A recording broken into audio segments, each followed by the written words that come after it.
사순절 27번째 날입니다. 오늘의 성경 본문은 민수기 12장 1절에서 3절입니다.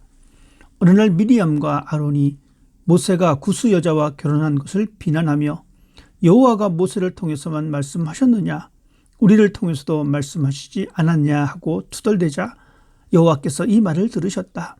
모세는 세상에 그 누구보다도 겸손한 사람이었다. 아멘. 나를 잘 모르는 사람이 나에 대하여 비방을 하고 다닌다는 소리를 듣게 되면 그냥 넘어갈 수 있습니다. 그런데 참을 수 없는 것은 아주 가까운 사람이 나에 대하여 나쁜 소문을 내고 있다면 어떻습니까? 참을 수 있겠습니까? 대부분의 사람들은 참기 힘듭니다. 더군다나 그 사람이 같은 교회에서 함께 신앙생활을 한다면 우리 마음에는 분노가 더욱 솟구칩니다. 당장이라도 달려가서 사실관계를 확인하고 다시는 그런 행동을 반복하지 못하도록 강력하게 항의도 하고 사과를 받으려고 할 것입니다.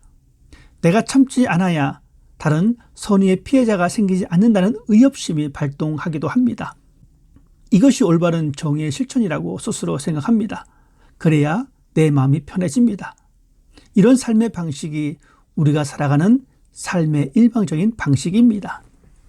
그런데 오늘 성경에 보면 또 다른 삶의 방식이 등장합니다. 모세입니다.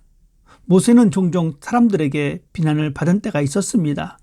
지도자이기 때문에 모든 사람의 마음에 흡족할 수 없는 상황이 발생합니다. 그런 비난을 감수해야 할 상황이 있습니다. 이런 상황이라면 아마도 모세는 충분히 받아들일 수 있었을 것입니다. 그렇지만 이번에는 상황이 조금 다릅니다. 아론과 미리암이 모세를 비방하기 시작합니다. 우리가 알다시피 아론과 미리암은 모세의 한 식구입니다. 감싸주고 위로하고 격려해야 할 위치임에도 불구하고 비난과 원망의 목소리를 내었습니다. 표면적인 이유는 결혼입니다. 모세가 이스라엘 여인이 아닌 이방 여인 구스족 여인과 결혼을 하게 됩니다.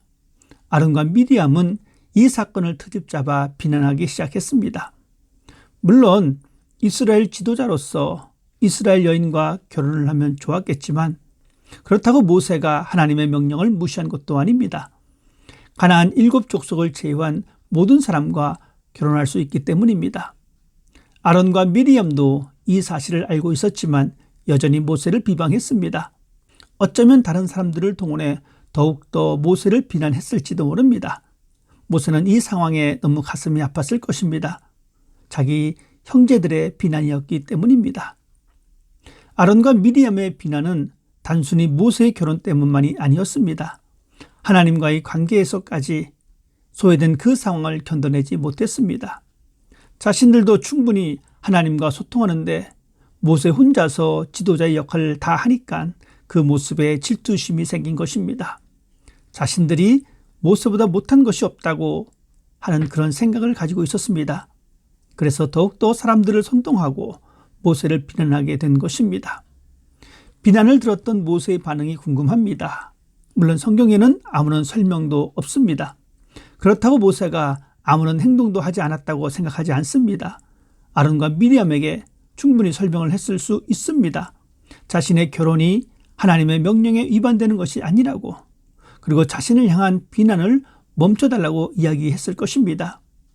이것이 사람이 살아가는 방식이니까요. 그런데 더 이상의 확대는 없었습니다. 모세의 침묵입니다. 모세는 자신의 권위에 도전한다고 아론과 미리암에 대하여 벌을 내리지도 않았습니다. 하나님은 이 모든 과정을 보고 계셨습니다. 하나님은 아론과 미리암의 마음도 아셨고 모세의 억울함도 아셨습니다. 이 모든 것을 알고 계신 하나님은 이 사건에 개입하셨습니다. 그리고 하나님의 판단이 미리암에게 나타나 그녀는 문둥병이 걸리는 벌을 받게 되었습니다. 그리고 모세를 향한 한 줄의 평가가 기록되어 있습니다. 바로 온유한 사람이라는 것입니다. 온유라는 단어는 가난한 사람, 겸손한 사람이라고 번역됩니다. 겸손한 사람이란 고난을 통해 이루어진 경건의 사람이며 고난을 믿음으로 이겨낸 사람이 갖춘 성품이기도 합니다. 모세는 고난의 세월을 통해서 하나님 앞에 낮아져서 순종하는 삶을 배우게 되었습니다. 아주 척박한 땅 광야에서 하나님을 의지할 수밖에 없는 그런 삶을 살아왔습니다. 모세의 겸손함은 태생적이지 않습니다. 하나님 앞에서 자신을 낮추며 하나님의 말씀을 전적으로 신뢰함으로 생긴 삶의 자세였습니다. 광야에서 시작된 하나님을 의지하는 그 마음에서부터 시작되었고, 하나님의 말씀을 신뢰하며 어려운 과정에서도 흔들리지 않는 믿음을 가진 그 결과가 바로 모세의 온유한 성품입니다. 혹시 나를 향한 비방의 소리가 들릴 때는 겸손한 사람이 되어가는 과정이라고 생각하고 감사합시다. 그리고 쉽게 성을 내고 악을 악으로 갚지 말고 인내하며 하나님께 기도하면서 하나님이 해결해 주시도록 맡겨야 합니다. 그것이 문제 해결의 지름길입니다. 내가 다 해결하려고 한다면 하나님의 자리는 없어지는 것입니다. 하나님이 다 아실 줄 알기 때문에 겸손히 하나님만 바라보면서 기도하는 자세가 우리에게 필요합니다. 하나님은 언제나 우리를 바라보고 계십니다. 하나님 앞에 온유함을 잃지 마십시다. 그래서 하나님에게 인정받는 사람이 되어서 하나님의 인도하심을 경험하는 그런 삶이 되기를 바랍니다.